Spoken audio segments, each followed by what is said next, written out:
आज हम class 11th का काफी इंपॉर्टेंट टॉपिक स्टडी करने जा रहे हैं। इसका नाम है लॉज ऑफ मोशन।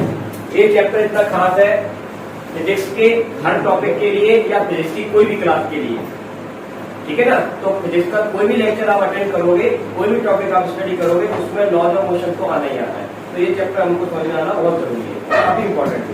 देखिए लॉज ऑफ मोशन क्या होता है। इसमें हम लोग मोशन के लॉ के बारे में स्टडी करेंगे कि मोशन है तो क्यों है, तो मोशन का डायनेमिक्स क्या है। एक कार वेलोसिटी में है तो क्यों है वेलोसिटी में, एक कार रेस्ट में है तो क्यों है रेस्ट में, एक कार चलते चलते उसकी स्पीड बढ़ जाती है, चलते चलते स्पीड कम हो जाती है, क्यों हो जाती है, एक कार चलते चलते मुड़ जाती है, क्यों मुड़ जाती है, चिड़िया उड़ रही है। तो नेचर में जितने भी फिनोमेना हो रहे हैं रिलेटेड टू मोशन, मोशन से रिलेटेड कौन कौन सी क्वांटिटी में चेंज होते रहते हैं, तो हम देखते हैं उनका डिस्प्लेसमेंट चेंज होता रहता है, उनकी वेलोसिटी चेंज होती रहती है, उनका एक्सीलरेशन चेंज होता रहता है, ये सब चीजें चेंज होती है। तो इनके चेंज के पीछे का रीजन क्या है, उस रीजन को इस चैप्टर में समझाया जाएगा।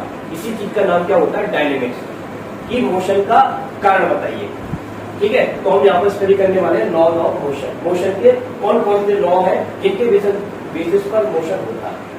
ओके, इसके बारे में न्यूटन ने बताया था और न्यूटन ने अपने लॉज दिए, इसको लॉज ऑफ मोशन कहते हैं, ठीक है। लॉज ऑफ मोशन को स्टार्ट करने से पहले इस चैप्टर में हमको एक बड़ा इंपॉर्टेंट शब्द पहले स्टडी करना है। इसका नाम हम लोगों ने रखा हुआ है इनर्शिया। देखिए भी इनर्शिया क्या होता है।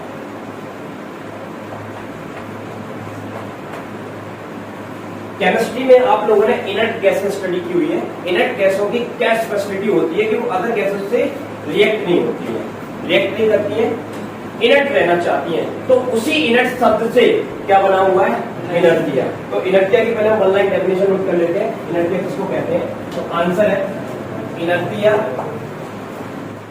इनर्शिया इज अ इनहेरेंट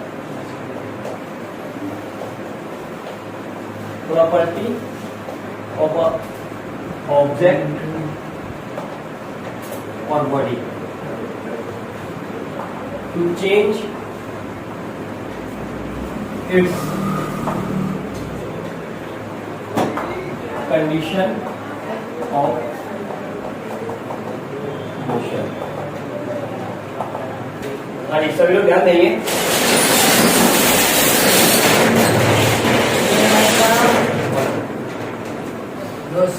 हमारी कमी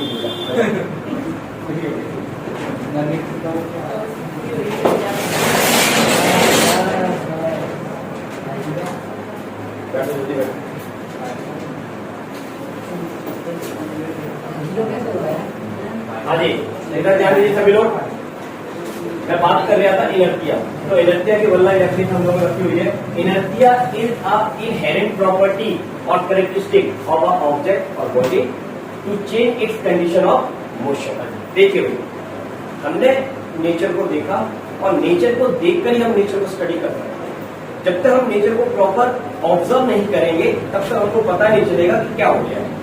तो हम ये देखते हैं नेचर में कि एक ऑब्जेक्ट सामने टेबल पर रखा हुआ है, सपोज आपकी बुक रखी हुई है, और आज मैं बुक को यहाँ पर पढ़कर छोड़कर गया हूँ, कल मैं आता हूँ लौटकर उसी रूम में उसी टेबल के पास और मैं देखता हूँ वो वहीं पर रखी हुई है। तो जैसी सिचुएशन में मैंने उसको रखकर चला गया था, आज भी मुझे वो वैसी सिचुएशन में यहाँ पर मिलती है, ठीक है। आज हमने इंडिया में प्रॉपर्टी ली, कहीं पर मकान बनवाया और हम यूएसए शिफ्ट हो गए। 10 साल बाद मैं आके देखता हूँ मेरे को मकान वहीं पर खड़ा मिलता है। क्या मकान भी शिफ्ट हो गया, क्या आंसर नो, वो वहीं पर खड़ा है। क्यों खड़ा है, यस, ये वाली जो कैरेक्टरिस्टिक है खड़े रहने की, रेस्ट रहने की, अगर रेस्ट हो तो रेस्ट रहोगे, ये वाली जो कैरेक्टरिस्टिक है, इस चीज का नाम उन्होंने क्या रखा, इनर्शिया। इनहेरेंट, कुछ नहीं करना, दैट इज इनर्शिया। कुछ नहीं करने की कैरेक्टरिस्टिक को क्या कहते हैं, इनर्शिया। ओके, ये एक एग्जाम्पल होता है, हम देखते हैं रुके रहने का इनर्शिया जी। इसी तरह से हमने देखा कि हमारे पास एक बॉल है, उस बॉल को हमने कुछ फोर्स लगाकर वेलोसिटी दी तो हम देखते हैं वो बॉल मोशन में आ जाती है और चलना स्टार्ट कर देती है, किस पर, फ्लोर पर चलना स्टार्ट कर देती है। और हमने ऑब्जर्व किया क्या ऑब्जर्व किया? तो हमने ये ऑब्जर्व किया कि वो बॉडी चलते चलते रुक जाती है। हम कार में जा रहे हैं, हमने ब्रेक नहीं लगाया, की बंद कर दी। हम देखते हैं कार भी थोड़ी दूर तक अपने मोशन को मेंटेन करती है और फिर रुक जाती है। ओके, एक दूसरी ऑब्जेक्ट भी बहुत ज्यादा स्पीड में जा रही है, हमने ब्रेक नहीं लगाया, उसकी भी चाबी हमने बंद कर दी, उसको भी देखा और वो भी रुक जाती है। उसको रुकने में थोड़ा सा टाइम लगा क्योंकि स्पीड ज्यादा थी, बट वो भी रुक जाती है। तो नेचर में एक वो वाला कैरेक्टरिस्टिक है खड़े रहने का, और नेचर में दूसरी तरफ एक वो वाला कैरेक्टरिस्टिक है चलते चलते रुक जाना। और इसको हम बहुत सालों से स्टडी कर रहे हैं, ये दो चीजों को, खड़े रहने का प्रॉपर्टी ऑब्जेक्ट का, और चलते रहने का प्रॉपर्टी, चलते चलते रुक जाने का प्रॉपर्टी। फिर हम लोगों ने अपनी स्टडी को और एडवांस किया और फिर हम अर्थ से बाहर गए। और जब हम अर्थ से बाहर गए तो हमने देखा कि हमारी अर्थ खुद रोटेट हो रही है, यानी कि अर्थ के पास एक पर्टिकुलर मोशन है। और अगर वो मोशन नहीं होता तो करोड़ों सालों से डे और नाइट होता है। क्या आज हमारी अर्थ में डे और नाइट होता है? आंसर है यस, होता है। क्यों होता है? अगर अर्थ का फेस सन के सामने रहेगा तो ऑलवेज हीटअप रहेगा वो, या ऑलवेज लाइट रहेगी वहां पर, और ये वाला पीछे वाला हिस्सा, बैकवर्ड का हिस्सा ऑलवेज डार्क रहेगा। बट हमको क्या दिखता है? अभी डे है, थोड़ी देर बाद नाइट, फिर अगेन डे, फिर नाइट। तो ये साइकिल चलता रहता है, और वो तभी पॉसिबल है जब अर्थ क्या कर रही है? मोशन। तो अर्थ करोड़ों सालों से मोशन में है, क्या वो रुकी? चलते चलते नहीं रुकी। और हम अर्थ पर के एग्जाम्पल देखते हैं कि हम एक बॉल को थ्रो करते हैं तो वो चलते चलते रुक जाती है। अगेन कंफ्यूजन, एक ऑब्जेक्ट खड़ी है तो खड़ी रहना चाहती है, एक ऑब्जेक्ट चल रही है तो चलते चलते रुक जाना चाहती है। बट अर्थ को हमने देखा, और भी प्लेनेट को हमने देखा, करोड़ों सालों से घूम रहा है। तो मतलब जो चीज एक बार चल रही है तो वो चलते रहना चाहती है। ठीक है, तो रूल इस तरह से बनना चाहिए था। तो फिर हम लोगों ने उसका रीजन जाना। पहले तो हमने ये सिलेक्ट कर लिया कि एक ऑब्जेक्ट खड़ी है तो वो खड़ी रहेगी, और एक ऑब्जेक्ट अर्थ को देखा चल रही तो चलती रहेगी। पर इसके पीछे का क्या रीजन है कि चलते चलते रुक जाना? पहले हम काफी सालों तक हम इसको ही पढ़ते रहते, तो इसको हमने लॉ बना के रखा हुआ था, इनर्शिया का। बट अर्थ को ऑब्जर्व करने के बाद हमको हमने लॉ में थोड़ा सा करेक्शन करना पड़ा, और हमको ये डिसाइड करना पड़ा कि दो तरह के इनर्शिया होते हैं, एक इनर्शिया ऑफ रेस्ट और एक इनर्शिया ऑफ मोशन। और इनर्शिया ऑफ मोशन हमको क्या बताता है? जो चीज एक बार घूम गई तो वो घूमते रहना चाहती है, रुकना नहीं चाहती। गैलीलियो ने कहा, ये गैलीलियो का वही है लॉ ऑफ इनर्शिया, उन्होंने बताया कि मैं अर्थ को रोक सकता हूँ, आप मेरे को खड़े होने के लिए जगह दे दीजिए, लेकिन अर्थ के बाद तो जगह नहीं है, आप खड़े होंगे तो अर्थ को नहीं रोक सकते। तो इसका मतलब ये हुआ कि किसी भी ऑब्जेक्ट को रोकने के लिए हमको एक एजेंट लगाना पड़ता है। अभी हम उस एजेंट का नाम सुनेंगे, उस एजेंट का नाम होता है फोर्स। ठीक है, और वो एजेंट हम जब किसी ऑब्जेक्ट पर लगा देते हैं तो हम उसकी कंडीशन ऑफ मोशन को चेंज कर सकते हैं।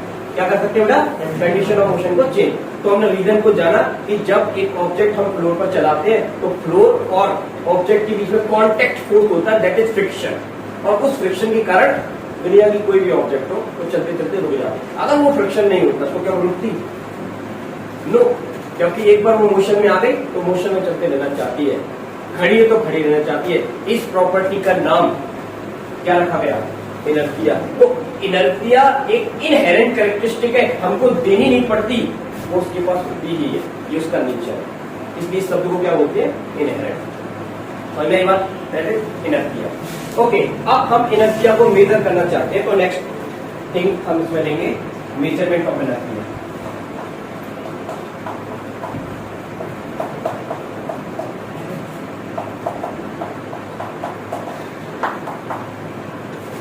मेजरमेंट ऑफ इनर्शिया क्या होता है? हमने अभी तक लीनियर मोशन स्टडी किया है, सर्कुलर मोशन स्टडी किया है। लीनियर मोशन की हम बात करेंगे। Inertia in linear motion.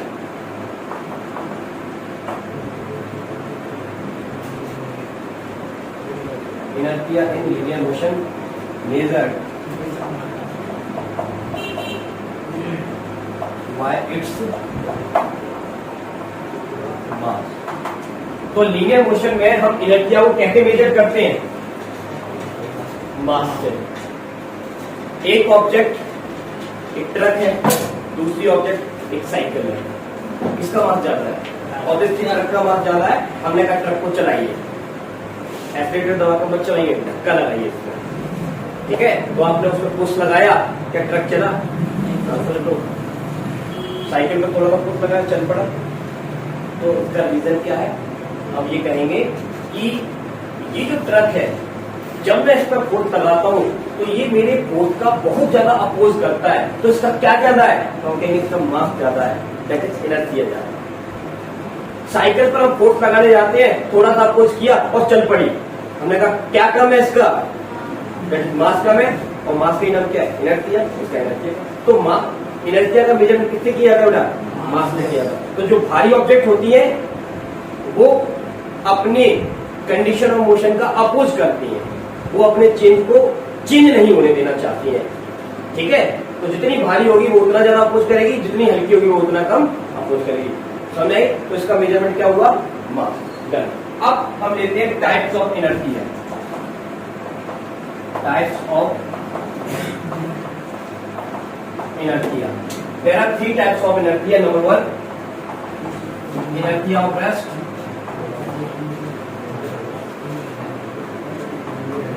Number 2, inertia of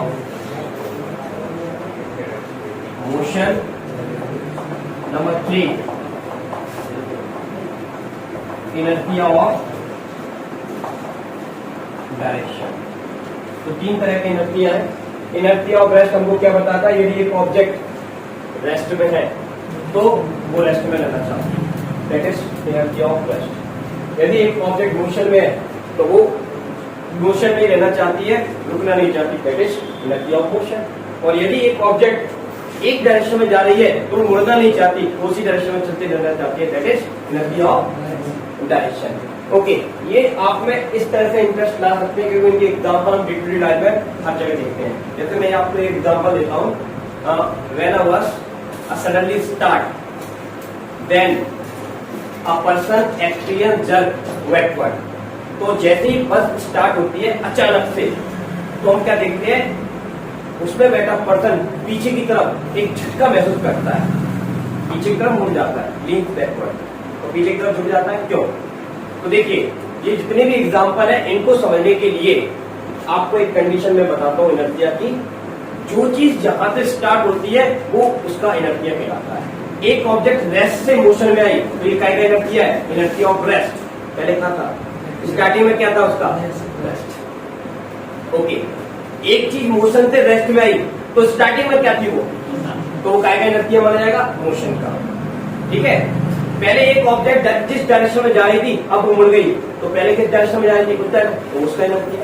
तो जो चीज जिस सिचुएशन से स्टार्ट होती है वो उसी का इनर्शिया होता है। जैसे मैंने आपको एक एग्जांपल दिया कि एक बस सडनली स्टार्ट होती है तो उसमें खड़ा व्यक्ति पीछे की तरफ झुक जाता है, लीन्स बैकवर्ड डायरेक्शन। तो बताइए कौन सा इनर्शिया? सोचिए, बस खड़े से स्टार्ट हुई तो ये इसका नाम क्या? Inertia of rest. हाँ, इसको हम एक्सप्लेन नहीं कर सकते ऐसा क्यों होता है। तो इस तरह से होता है, देखिए जरा समझिए। इसमें 2 पोर्शन होते हैं हमारी बॉडी के, this is the lower portion, this is the upper portion. अब लोअर पोर्शन सीट के साथ या हम खड़े हैं तो वो लोअर पोर्शन आपकी बस के कॉन्टेक्ट में रहता है। किसके कॉन्टेक्ट में रहता है? बस के कॉन्टेक्ट। बट अपर पोर्शन का बस से कोई कॉन्टेक्ट नहीं रहता। तो होता क्या है, जैसे बस स्टार्ट होती है तो जो चीज कॉन्टेक्ट में होती है वो आगे भाग जाती है, और जो कॉन्टेक्ट में नहीं होती वो क्या करेगी? इनर्शिया ऑफ रेस्ट के साथ खड़ा रहना चाहती तो वो कचरी जाती है पीछे। इसलिए आदमी काफी तरफ जब एक्सपीरियंस करता है मीन बैकवर्ड, समय तो आगे तरफ जाएगा, पीछे की तरफ जाएगा। इसी तरह से आप देखिए, जब एक बस चल रही है और सडनली उसमें ब्रेक लगा दी है, ओके, आगे से कोई जानवर आ गया, उसने कहा अरे रुकना, मरना जाए रोक दो, तो सडनली ब्रेक लगाएगा। ओके, तो ब्रेक लगाता है तो क्या होता है? यस, आगे की तरफ झुक जाता है वो, लीन फॉरवर्ड डायरेक्शन। अच्छा, इसको आप कैसे एक्सप्लेन करेंगे? पहले तो ये बताइए कौन सा इनर्शिया है ये? Very good. तो यही ट्रिक आपको पकड़नी है, आपको तुरंत समझ में आ जाएगा। जो चीज जिस सिचुएशन में है वही उसका इनर्शिया है। तो अभी ये मोशन में है, तो मोशन में क्या है? फिर से 2 पोर्शन है बॉडी के, लोअर पोर्शन और अपर पोर्शन। बस चल रही है तो लोअर पोर्शन में क्या कर रहा है?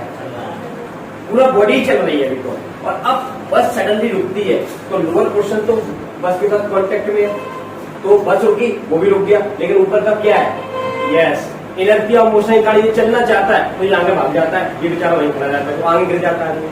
और ऐसा हर जगह होता है, भले या मोटरसाइकिल पे जाइए, भले या घोड़े पे जाइए, ठीक है, या फिर आप बस में जाइए, किसी में भी जाइए, ये सिचुएशन होती है, तो हर जगह इनर्शिया लगते हैं। अच्छा, और एग्जाम्पल मैं आपको देता हूँ, जरा आप मेरे को बताइएगा। हाँ जी, हमने एक बैटरी ली और उसको एक डंडे से हिट किया इस तरह से, तो उसमें से डस्ट पार्टिकल छिटकने लगते हैं बाहर की तरफ। बताइए कौन सा एनर्जी है? Energy of rest. पहले डस्ट पार्टिकल कहते थे रेस्ट में थे, हमने उसको स्टिक से हिट किया तो वो छिटक कहाँ गिरने लगे, बाहर की तरफ, तो ये क्या है, एनर्जी ऑफ रेस्ट। अच्छा, फिर से एक ट्री है जिसमें फ्रूट्स लगे हुए हैं और वो ट्री काफी पतला है और हमने जाके इसको हिला दिया ऐसे, तो क्या होता है, फ्रूट नीचे की तरफ ढकने लगते हैं। बताइए कौन सा एनर्जी है?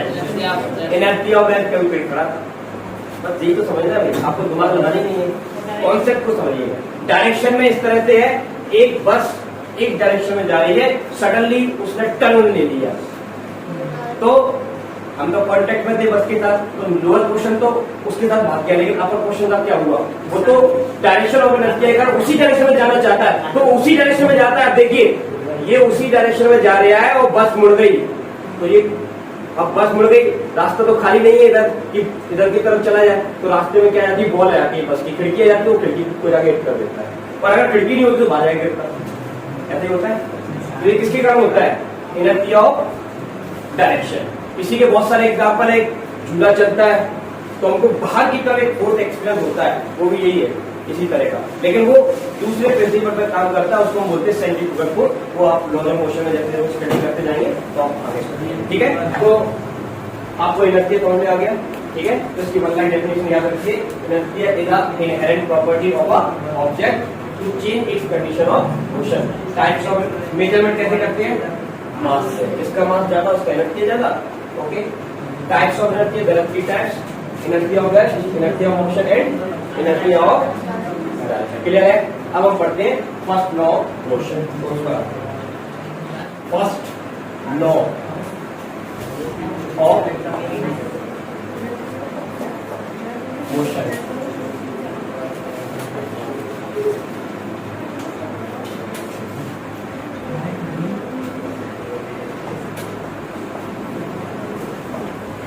when an object at rest will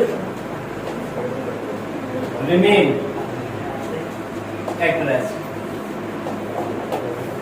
तो यदि एक ऑब्जेक्ट रेस्ट में है तो हमेशा क्या रहना चाहती है, रेस्ट में।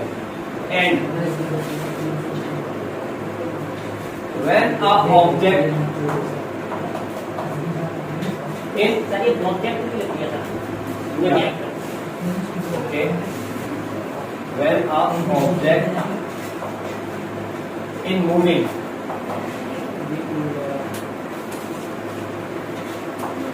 when a object is moving will keep moving, या शब्द यूज कर लेते हैं, when a object in motion, when a object in motion will keep moving in same direction of motion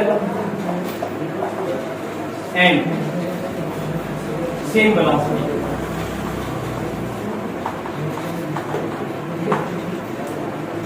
Same velocity unless an external force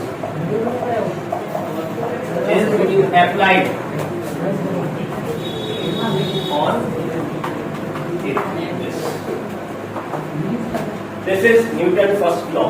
क्या बताता है इनको, when an object at rest will remain at rest and when an object in motion will keep moving in same direction of motion at same velocity unless an external force is applied on it। ठीक है, तो एक object जिस velocity से चल रही है वो उसी वेलोसिटी से उसी डायरेक्शन में चलती रहेगी, या एक ऑब्जेक्ट खड़ी है तो वो खड़ी रहेगी जब तक कि उस पर क्या ना लगे, एक्सटर्नल फोर्स ना लगे। This is Newton first law. अच्छा, न्यूटन फर्स्ट लॉ में क्या खास बात है? तो आंसर है, ये तो अभी वही हमने पढ़ा इनर्शिया, तो ये याद रखिए, ये वाला जो लॉ है वो गैलीलियो ने हमको दिया था, और गैलीलियो की लॉ को ही कॉपी करके न्यूटन ने इसको अपना नाम दे दिया न्यूटन फर्स्ट लॉ। इसलिए हम इसको बोलते हैं this is also called law of inertia, law of inertia. ठीक है बेटा, बातें क्यों हो रही तुम्हारी? ये तो खड़ा नहीं करो पहले जाके, और ये देखो वीडियो में खड़ा नहीं करो, खड़े हो कैसे करोगे?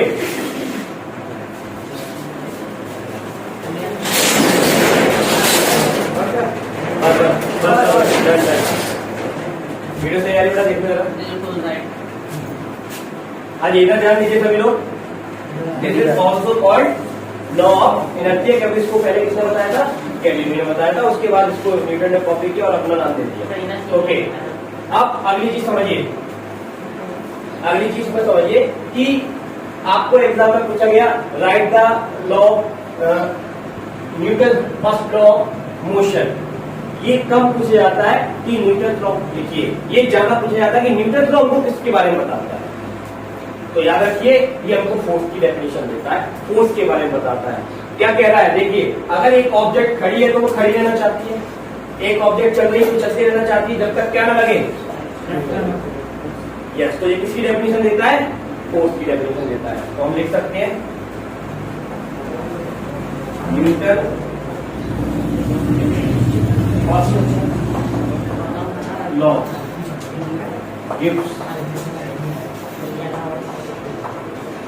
Definition of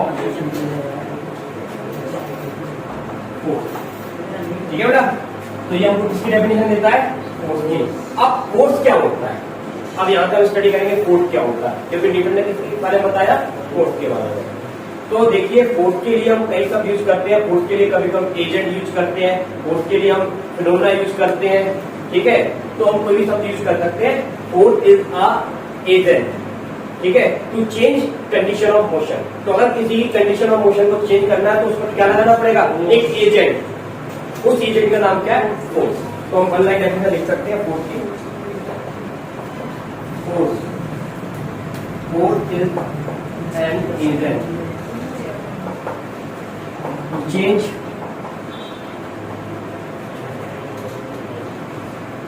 condition of motion. ठीक है भाई, तो फोर्स क्या है? एक एजेंट है जो क्या करता है? कंडीशन ऑफ मोशन को चेंज करता है। और कंडीशन ऑफ मोशन सब तरह, ये शब्द लिख दिया, सब कुछ आ गया। उसकी डायरेक्शन को मोड़ देगा, उसमें कॉन्फिगरेशन को चेंज कर देगा, दबा देगा, जो भी चीजें आएगी सब इसी में आ गई कंडीशन ऑफ मोशन। ठीक है, एक शब्द लिखने की आपको पूरी डेफिनेशन मानी जाएगी। This is standard definition. Force is an agent to change its condition of motion. Okay, चलिए अब हम लोग स्टडी करते हैं न्यूटन सेकंड लॉ। लेकिन न्यूटन सेकंड लॉ को स्टडी करने से पहले आपको एक टर्म्स पहले जाननी है फिजिक्स में, जिसका नाम हम लोग रखा हुआ है मोमेंटम। और बिना मोमेंटम के आपको न्यूटन सेकंड लॉ समझ में नहीं आएगा। तो पहले हम उस टर्म, उस फिजिकल क्वांटिटी को स्टडी करेंगे। ठीक है, आइए उसको देखते हैं। नोट कर लिया? आइए इधर ध्यान दीजिए। मोमेंटम, मोमेंटम हमको किसके बारे में बताता है? तो आंसर ये मोशन के बारे में बताता है। तो मोमेंटम याद रखिए मोशन की कैरेक्टरिस्टिक है। किसकी कैरेक्टरिस्टिक है? मोशन की। तो वन लाइन डेफिनेशन क्या लिखेंगे? Standard momentum is a characteristic of motion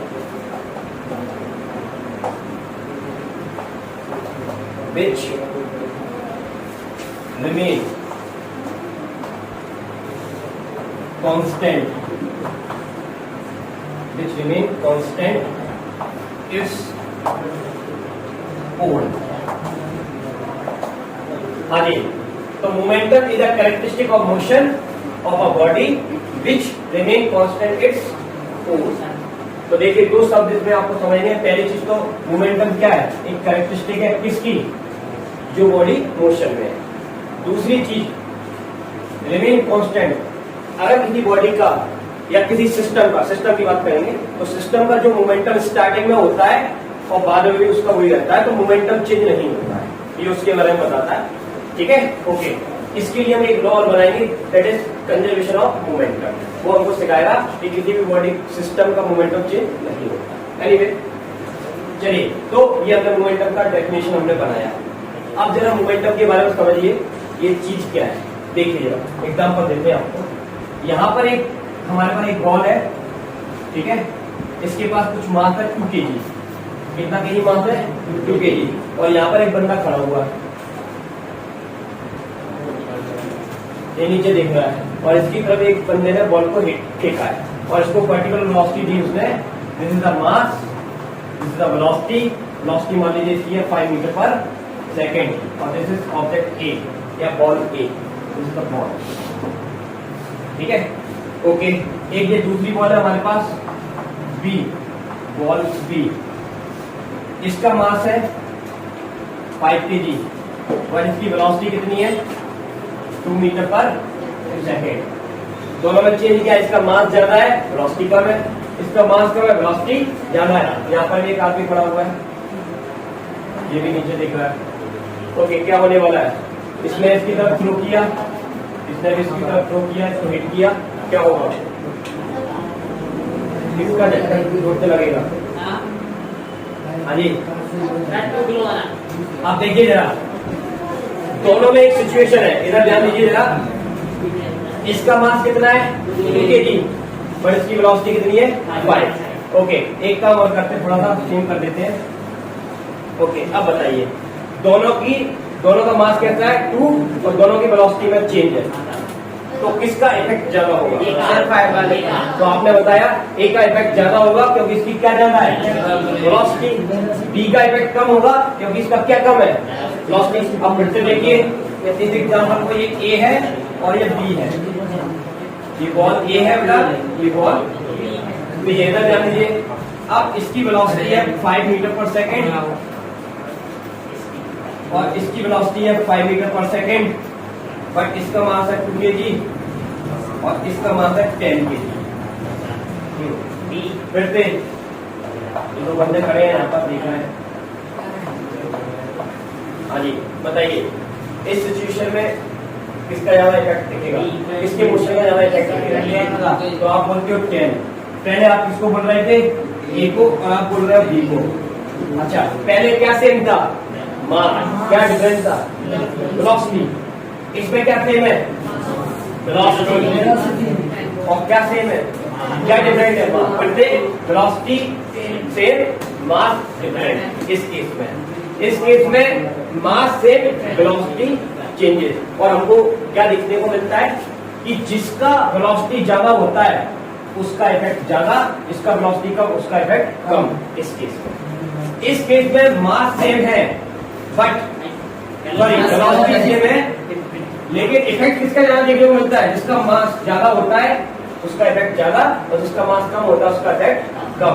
तो इसका मतलब क्या है कि ये मोशन का जो इफेक्ट है वो 2 चीजों पर डिपेंड करता है। एक तो वेलोसिटी पर, जो मास से है, एक तो मास पर और वेलोसिटी से है। और हमने इन दोनों को मिला दिया, तो जैसे हम इन दोनों को मिलाते हैं, मास मल्टीप्लाई हम क्या कर देते हैं? वेलोसिटी। तो फिजिक्स में हमको एक क्वांटिटी मिलती है, उस क्वांटिटी का नाम हमने रखा मोमेंटम। तो मास मल्टीप्लाई वेलोसिटी हमको क्या देता है बेटा? मोमेंटम। तो अब मुझे बताइए, ये 2 है, ये 5 है, इन दोनों का हमने मल्टीप्लाई किया, 5 × 2 कितना आया? 10। ये क्या है? कैंडिडेट मोमेंटम इस ऑब्जेक्ट का। इसने इसका मल्टीप्लाई किया, कितना आया? 4। तो बताइए किसका मोमेंटम ज्यादा है? ए का। इसलिए इफेक्ट ज्यादा है। ये चलेगा। इसमें बताइए, इन दोनों को मल्टीप्लाई किया 10, इन दोनों को मल्टीप्लाई किया 50। किसका मोमेंटम ज्यादा है? बी का। और इसमें किसका है? इसका कम है। तो इफेक्ट किसका ज्यादा होगा? इसका। तो इसका मतलब ये हुआ कि मोशन का इफेक्ट आप 2 कैरेक्टरिस्टिक के बेसिस पर ही डिसाइड कर सकते हो। एक कैरेक्टरिस्टिक का नाम है बॉडी का मास, और एक कैरेक्टरिस्टिक का नाम है उस बॉडी की वेलोसिटी कितनी है, और उनके मल्टीप्लिकेशन को क्या कहते हैं? मोमेंटम कहते हैं। समझेगा? ओके, चलिए, तो मोमेंटम का फॉर्मूला क्या बना? Mass into velocity. एक बड़ी इंपॉर्टेंट चीज समझिए, सामने एक ट्रेन खड़ी हुई है और एक बच्चे जाके बोल रहा है आप मेरे को मारेंगे क्या?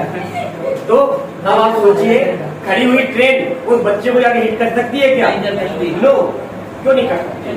उसके पास तो मास बहुत जबरदस्त है, ट्रेन के पास कितना सारा मास होता है, वेलोसिटी नहीं है। अब चलती हुई ट्रेन के साथ बोला आप मेरे को मार तो क्या होगा? पर छोड़ जाएंगे। तो अब सुनिए, मोशन का इफेक्ट किससे डिसाइड होता है? वेलोसिटी से। मास भी जरूरी है बट वेलोसिटी होना जरूरी है। तो वेलोसिटी के कारण मोमेंटम होता है, बट ऐसा बिल्कुल भी नहीं है कि मास नहीं होगा तो मोमेंटम होगा। मास भी जरूरी है, क्योंकि हमने डेफिनेशन क्या बनाई मैकेनिक्स में? Mass into velocity. आगे जाके आप जब क्लास 12 में लाइट के चैप्टर में लाइट की स्टडी करोगे तो वहां पर आपको सिखाया जाता है कि लाइट के पास तो मास नहीं होता बट उसके पास मोमेंटम होता है। तो हम वहां पर बताते हैं बेटा मोमेंटम के लिए क्या जरूरी है, मास या वेलोसिटी? वेलोसिटी। बिना वेलोसिटी के तो वो वाला मोमेंटम भी जीरो है कि नहीं? इसलिए मोमेंटम के लिए क्या जरूरी है? Velocity, that is energy, kinetic energy. और लाइट के पास एनर्जी होती है। तो फिर वहां पर जाकर हमने क्या बोलते हैं, मोमेंटम की डेफिनेशन चेंज की और फिर हमने नई डेफिनेशन बनाई एनर्जी के बेसिस पर। आइंस्टाइन ने बनाई उसको, हम क्लास 12 में स्टडी करेंगे। लेकिन अभी हम क्लास 11 में क्या स्टडी कर रहे हैं? मैकेनिक्स में। तो मैकेनिक्स को स्टडी करने के लिए बहुत जरूरी है कि मोमेंटम में दो चीजें होती है, मास एंड वेलोसिटी। याद रहेगा? तो हमने, और जैसे कि मैं शुरुआत में बता चुका हूं, जब भी हम कोई भी फिजिकल क्वांटिटी को स्टडी करते हैं तो हम उसकी क्या क्या कैरेक्टरिस्टिक स्टडी करते हैं? डेफिनेशन, फॉर्मूला, यूनिट, क्वांटिटी कैसी है, डायमेंशन क्या है, ये सब। तो अब चलो इसका डेफिनेशन हो गया, फॉर्मूला हो गया। अब हम लेते हैं फॉर्मूला, यहाँ देता हूँ मोमेंटम का क्या फॉर्मूला बेटा? Yes, mass into velocity. Okay, याद रहेगा? मोमेंटम को इंडिकेट करते हैं P से, मास को M से, वेलोसिटी को V से। Velocity is the vector quantity, so momentum also vector quantity. तो ये कौन सी क्वांटिटी बेटा? याद रखिए, वेक्टर। डन। अच्छा, इसका यूनिट बताइए, ऐसा यूनिट तो फॉर्मूले से बनता है। बताइए क्या बनेगा? मास का क्या होता है? केजी, वेलोसिटी का क्या होता है? मीटर पर सेकेंड। तो मोमेंटम का यूनिट क्या बना? केजी परंतु मीटर पर सेकेंड। अच्छा, इसका डायमेंशनल फॉर्मूला बताइए।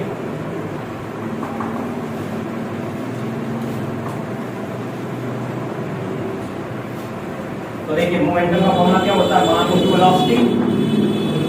मास कितना है? Capital M. वेलोसिटी का आपको याद होगा nt माइनस 1, तो कितना आया? ml t minus 1। तो ये सब आपको मोमेंटम के बारे में पता होना चाहिए, ठीक है भाई? ओके, अब एक शब्द मैंने यहां भी लिखा हुआ था, रिमेन कांस्टेंट इट्स फोर्स। इसका क्या मतलब है जरा इसको समझिए। मोमेंटम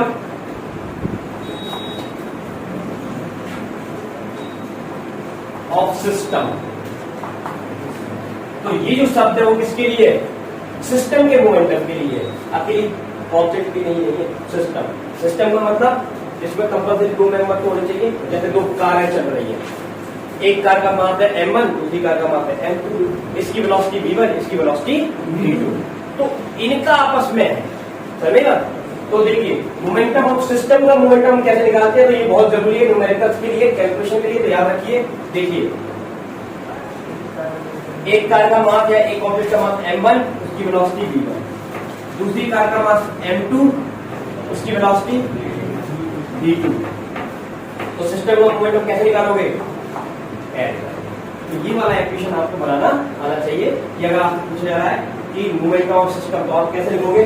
जितने भी मेंबर है सबके मोमेंटम को ऐड कर देगा, सिंपल, ठीक है? तो ये हमारा क्या हो गया? मोमेंटम। तो अब इसके बेसिस पर हम लोग स्टडी करेंगे Newton second law of motion. उस पर आते हैं।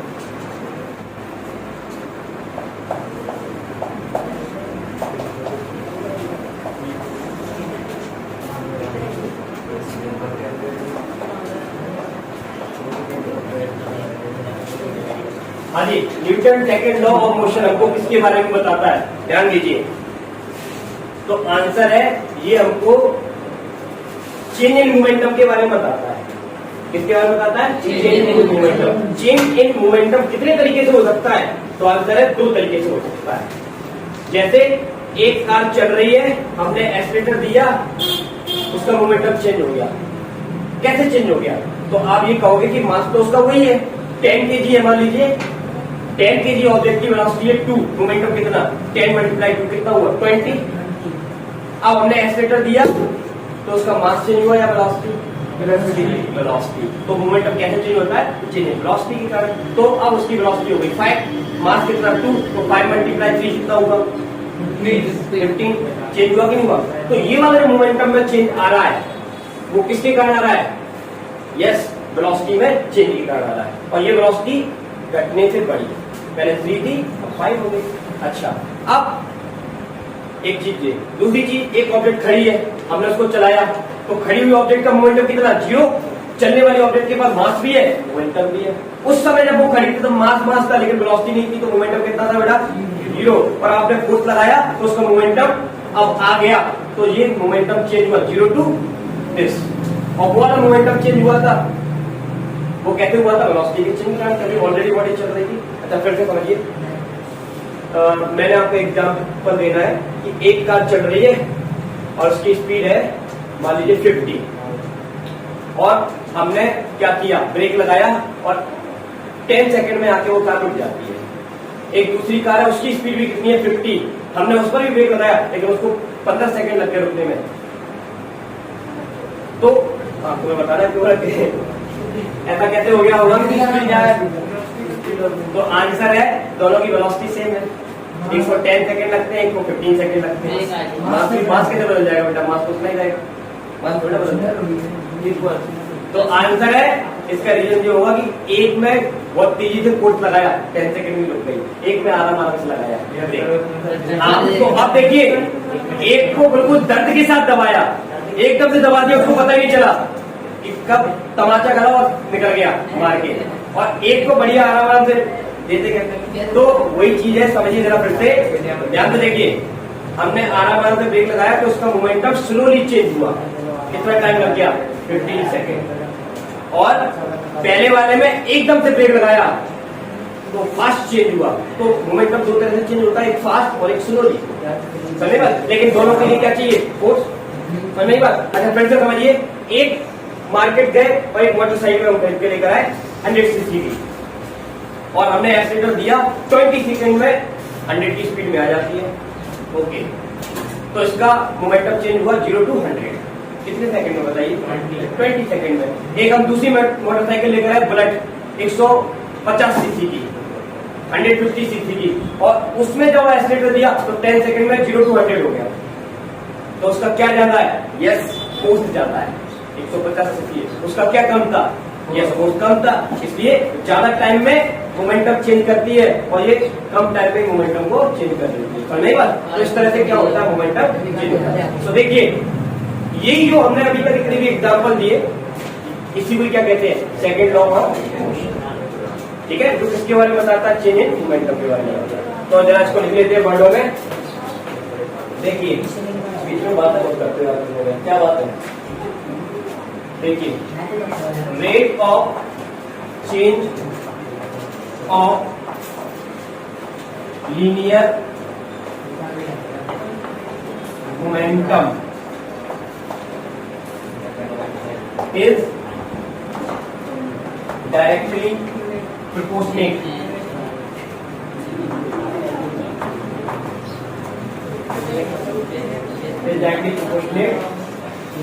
force applied on it। तो ये बड़ा छोटा सा लॉ है, rate of change of momentum is directly proportionate to applied force, क्या लगा? Proportionate force applied on it. तो उस पर लगा गया फोर्स के क्या होता है? डायरेक्टली प्रोपोर्शनेट होता है। ठीक है भाई? ओके, जब तक आप फोर्स नहीं लगाओगे तब तक मोमेंटम में क्या नहीं आएगा? चेंज नहीं आएगा। ठीक है भाई?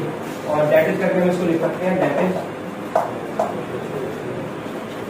Force is directly proportionate change in momentum. ठीक है, the rate of change in momentum is directly proportional to force applied on it। तो ये इस लाइन का मैथमेटिकल फॉर्म है। अच्छा, हमसे पूछा जाता है कि न्यूटन सेकंड लॉ बताइए, तो बच्चे क्या बताना स्टार्ट करते हैं, F इक्वल टू एम। याद रखिए F equal to m Newton second law नहीं है, न्यूटन सेकंड लॉ ये है। वो क्या है, तो वो आंसर है फोर्स को कैलकुलेट करने का एक रास्ता है, जिसको इससे हमने प्रूव किया है। तो उसका छोटा सा प्रूफ भी देखिए, तो प्रूव करते हैं।